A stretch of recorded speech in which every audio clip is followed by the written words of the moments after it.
पहिलं तर या दोघांना झोपी घातलं. मग बाकीच्या कामाला सुरुवात केली. दिवसभर इतकी मस्ती करतात की संध्याकाळी 7 वाजता बरोबर झोपी जातात ते. त्यानंतर पाणी गरम करायला ठेवलं होतं. काय होतं अगोदरच खूप थंडी पडलेली आणि त्यात ते आल्याच्या नंतर थंड पाण्याने हातपाय धुवायचे. त्यासाठी तिथं गरम पाणी करून ठेवलं होतं, जेणेकरून जास्त थंडी वाजू नये. त्यानंतर लगेच झाडून काढायला घेतलं मी. खूप राडा करून ठेवला होता लेकरांनी. कुठं मुरमुरे सांड, कुठं काही कर. तर भात तर बनवून झाला होता.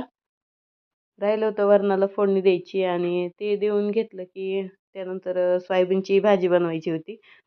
वरण हे शिजवून घेतलं होतं त्यामुळे जास्त वेळ काही लागला नाही. त्यानंतर सोयाबीन पाण्यात भिजत घातली होती. ते नंतर ती काढून घेतली आणि लगेच त्याचे छोटे छोटे पीस बनवायला घेतले.